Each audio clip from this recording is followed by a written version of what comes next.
أهلا بكم مشاهدينا مرة تانية. مصر زي ما كلنا عارفين هي عاصمة الثقافة والفن.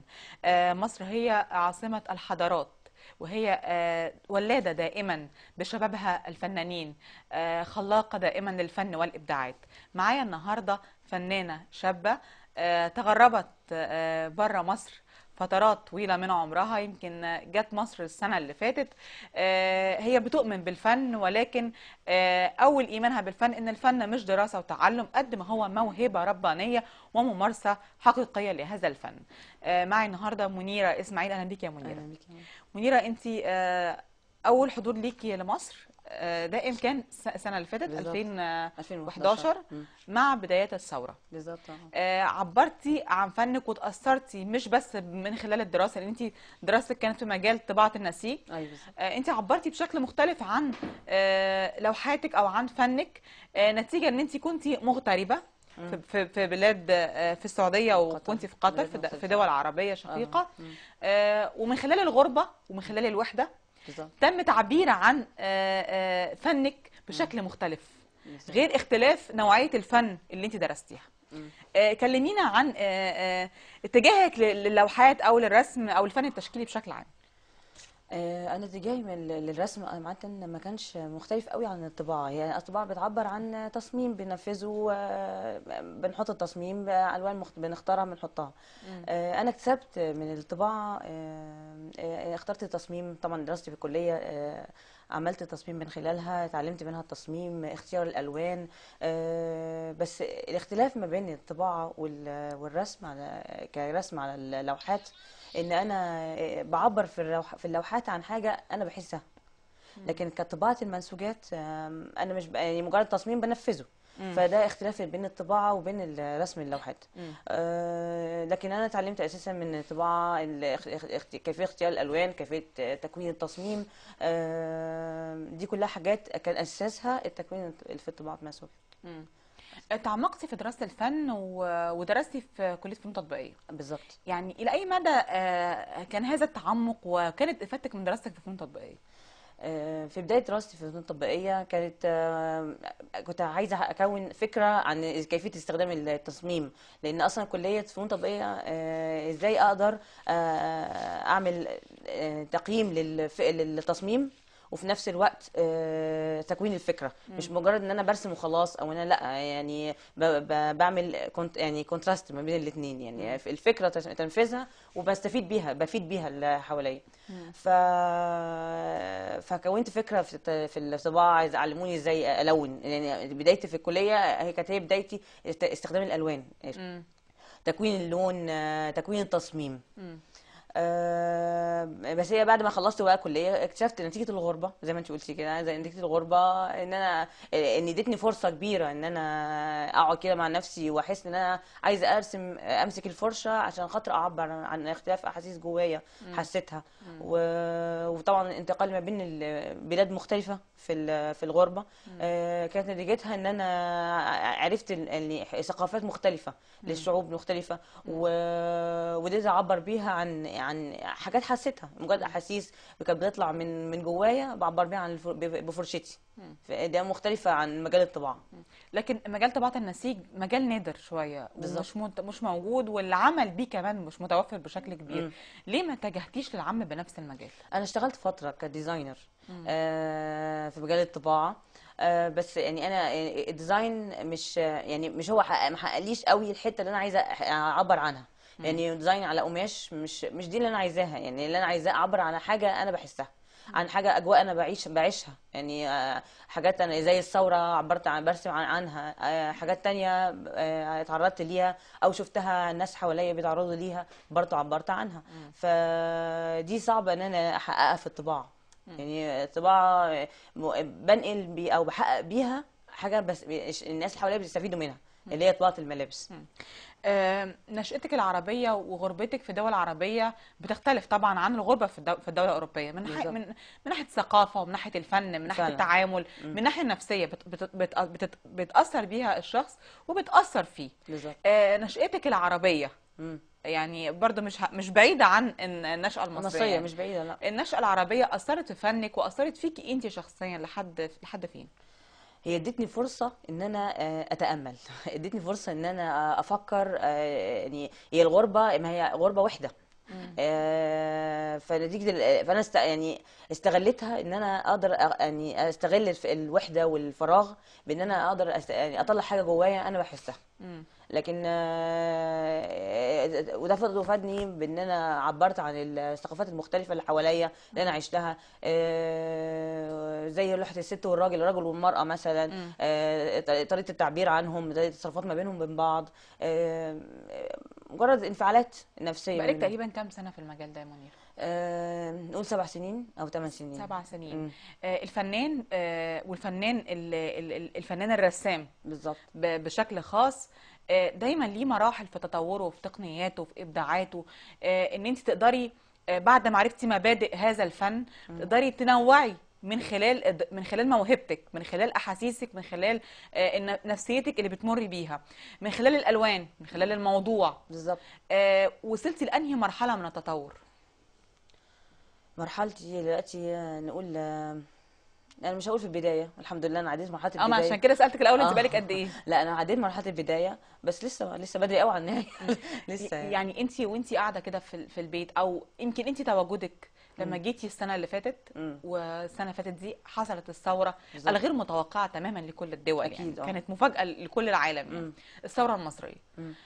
لما جيتي اول سنه والثوره المصريه حصلت، مم. تعاملتي ازاي من خلال فنك ومن خلال غربتك الفنيه؟ ما هي انا يعني نتيجه. يعني بالتحديد، معلش بدون قطع كلامك، يمكن الثوره افرزت نخبه كبيره جدا مم. من ابداعات الشباب الفنانين بالظبط. داخل الميدان بالتحديد يعني. بالظبط، نتيجه احاسيس الفنان بيحسها. مم. هي بقول لك هي نتيجه المشاعر. ما هي بدات معايا التعبير، عايزه اعبر عن الثوره.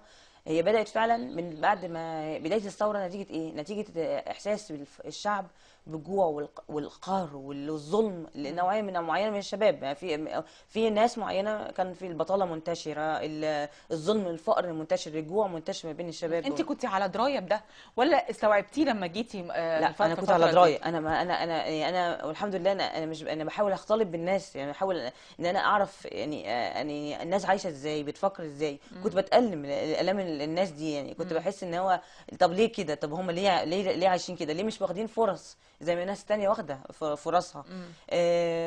فده كله يعني لما قامت الثوره دي، ما هي ده كله نتيجه الثوره. فحصل لما قامت الثوره ده حصل بقى من جوايا انا بدات اعبر عن مراحل، وعملت بيها مراحل للتعبير عن الثوره. مم. ف في صور متواجده معانا، مم. آه، تشرحيها لنا. دي دي صوره. شهداء. دي شهداء. دي صوره انا مسمياها الورد الفتح في الجناين.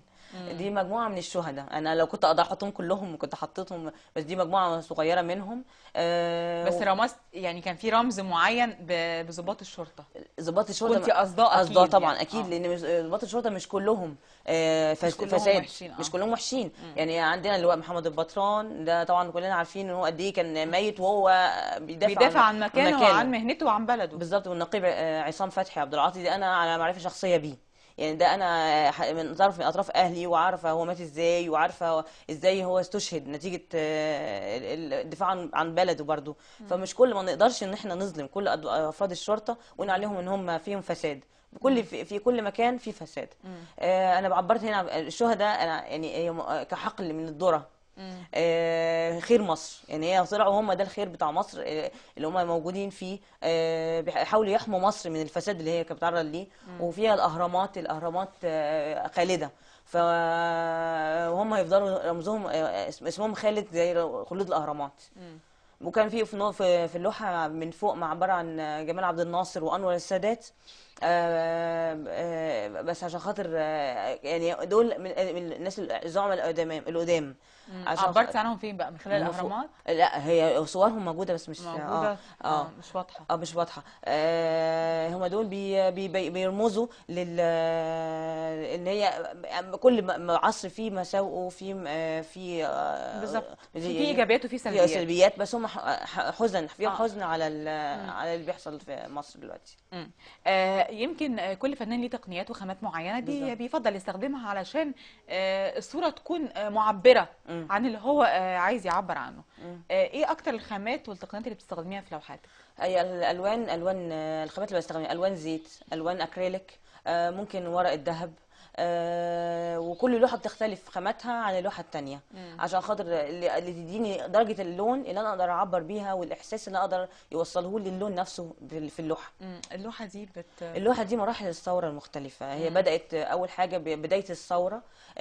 نلاحظ هنا حتى اللي هي الفوق. انهي لوحة بقى اول الاولانية واحده اللي هناك، دي؟ اللي هناك دي اول، دي هي الشعب من فوق حتى بقهم مفتوح، الالم والظلم اللي هم فيه، وبتعبر عليهم راس هيكلها ايد. دي اللي شايله مصر، وكانت مصر بدايتها كانت ضعيفه. حتى التاج بتاعها هيبته ضايعه نتيجه الالم والتعب اللي هي كانت بتتعرض له.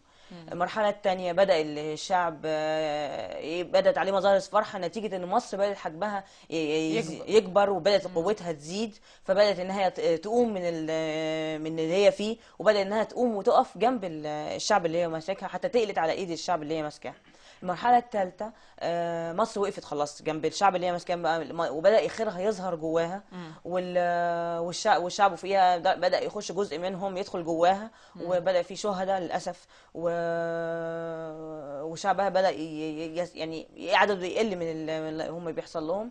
المرحله الاخيره ان شاء الله، ودي انا متوقعها باذن الله هتحصل في مصر ان شاء الله. دي متوقعة لسه ما ظهرتش ان شاء الله باذن الله، ان مصر هتوصل ان هي زي ما كانت، اعلى من كده، احسن ما كانت، ان هي تبقى توصل لعلو الشمس، مبتهجه فرحه، وكل خيرها كله يظهر جواها، وشعبها كله تحتويه ويدخل جواها ان شاء الله المرحله القادمه. يمكن انت لما وصلتي مصر في وقت الاحداث، ما كنتيش على درايه كامله بالاحداث اللي موجوده او اسباب الثوره الحقيقيه او مطالب الشعب الحقيقيه. يعني احنا حتى كمصريين كان في مطالب كانت خفيه عننا، لكن اظهرها شباب الثوره. بالظبط كده. انت قعدتي فتره تستوعبي وتسالي وتتعمقي في علاقتك بالناس داخل ميدان التحرير علشان تعرفي ايه مطالبهم او ايه المشاكل اللي تعرضوا لها في الفتره دي، بانك ما كنتيش متواجده.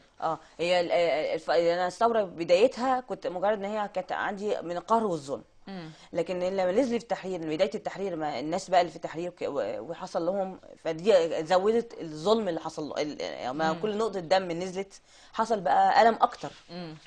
فتعبرت عن الدم ده زي ما انت معبره بالظبط كده. عبرتي عنه هنا صوره الرئيس السابق حسني مبارك، وهو متمثل في بدلته نص ونص، يعني نص في البدله، لابس البدله بكل هيبتها وكل جمالها، والنص التاني خلاص بقى زي الفتوه، يعني نتيجه طبعا الدماء اللي هي اراقت في دماء الشباب اللي راحت، هو ماسكهم نتيجه هو يعني الدم في بقه سايل من بقه نتيجه الدم الشباب اللي راحت، وهو ماسكهم بايده، وطبعا الماسكه في الايد نتيجه الدم، نتيجه للاسف ان هي لوثت نقائض نظافه البدله بتاعته.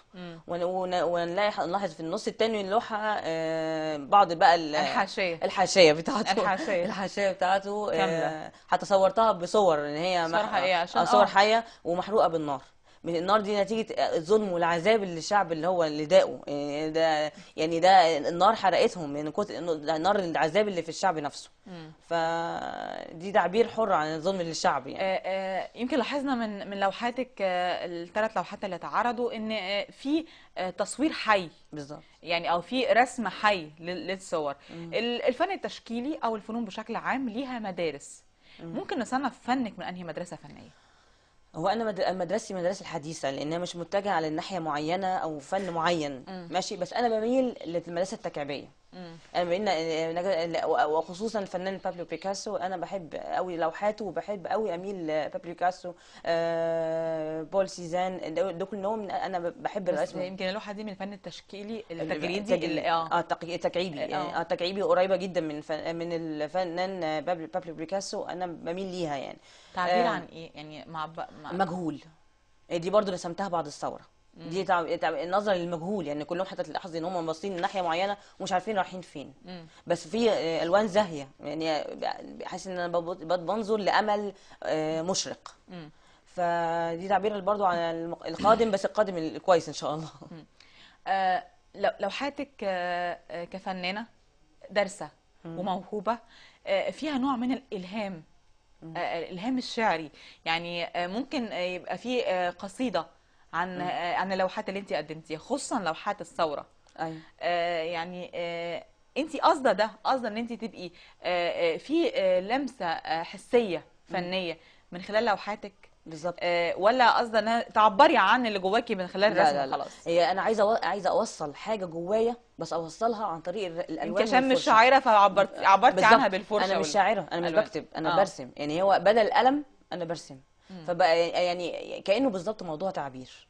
يعني انا بحاول ان انا اوصل فكره وبتكلم من خلال اللوحه، بحيث ان اي حد حتى لو مش بيعرف يرسم، حتى لو مش فنان، لما يبص مجرد بصه في اللوحه يعرف هو اللوحه بتتكلم بتقول ايه. يعني هي اللوحه نفسها تتكلم من غير ما انا اتكلم، هي نفسها تتكلم وتعبر عن اللي هي عايزه، اللي جواها اللي عايزه تشيله. ممكن في لوحه بس نرجع لمره تانية. ايوه، اللوحه دي بتعبر عن ايه؟ دي اللي انا بسميها العنايه الالهيه. العين اللي في النص دي العين اللي بتحميها، وكل بقربها من ربنا بكل ألمها حتى لو متألمة بتحميها العناية الإلهية. كل ما تقربت من ربنا، هي العناية اللي بتحميها من أي شرور حواليها، النفوس الشريرة، النفوس الحاقدة، النفوس الحاسدة، كل النفوس اللي حواليها. بس طول ما هي قريبة من ربنا بتتحمي. في بتنزل العناية الإلهية بتحميها من كل الأحقاد وكل الشر اللي حواليها. نقول لك مبروك مبدئيا على معرض الأوبرا، الله يبارك فيك. ونتكلم عنه بقى. عرض لوحات ايه في معرض الأوبرا؟ العرض لوحات عن وامتى هيقام ان المعرض؟ شاء الله المعرض هيكون يوم 31 20 مارس، 20 مارس في دار الاوبرا. ده لسه فترة يعني. لسه ان شاء الله، بعد يعني شهر ونص تقريبا. لا شهر، يمكن شهر كمان. هو شهر. في دار الاوبرا في قاعة زياد بكير. انا معرضي اسمه خواطر. هو برضو نتيجة خواطر كانت بتحصل وانفعالات كانت بتحصل جوايا مختلفة، عبرت عنها. ونتيجة بقى محاصرته ال7 سنين اللي انا عشتهم دول، يعني دي اختلاف بقى مدارس. امم الصورة برضو دي ما مجهول يعني. انا متهيألي اعتقد ان الاسود اللي هناك ده ليه علاقة بالصورة يعني. بالظبط كده. ليه دور فعال في الصورة. فعلا. يعني نهر، انت شايف تبصي قدامك ان في اشراقة في بداية اللوحة، بس في مجهول جوه. في انت ما تبصي مش عارفه ايه اللي داخل، انت داخله على فين، رايحه فين. فدي النظر للمجهول برضه. منيرة، المعرض اللي هتقدميه في الأوبرا ده أول معرض ليكي؟ بالظبط، أول معرض. أول معرض في مصر ولا أول معرض في مصر؟ أول معرض بشكل عام؟ لا، أول معرض خاص بيا. لكن أنا شاركت في معارض تانية، بس كنت في معرض عهد الحرية كنت شاركت فيه. وفي معرض تانية في مسابقة عن الرسم المخلوع، كان دخلت فيها باللوحة اللي هي بتاعت رئيس حسني مبارك. في معرض تانية مع فنانين تانيين. لكن ده أول معرض خاص بيا. بتشاركي كام لوحة في المعرض؟ المعرض ده ان شاء الله 25 باذن الله، 25. بيتكلموا عن ايه يعني بشكل سريع يعني؟ لا، اكبر نسبة فيهم بتتكلم عن ايه؟ لا، يعني في من نسبة مراحل الثورة. هي الثورة بمراحلها والمرحلة الانتقالية اللي فيها، بعبر فيها عن اللي بيحصل في الثورة من التدهور وانفلات أمني وكل ده كله. منيرة اسماعيل، بشكرك جدا على الفن الجميل اللي انت قدمته لنا ده، وبنقول لك الحمد لله على السلامه. ويعني ولو انك جيتي في ظروف الى حد ما طبعا سيئه، بس طبعا بنتمنى ان مصر تكون ملمه بكل شبابها وبكل المصريين في كل الظروف، سواء الظروف دي سيئه او الظروف ايجابيه. بشكرك جدا يا منيرة. مشاهدينا، خلصت فقرتنا. بعد الفاصل اخر فقره معانا النهارده وثورتنا.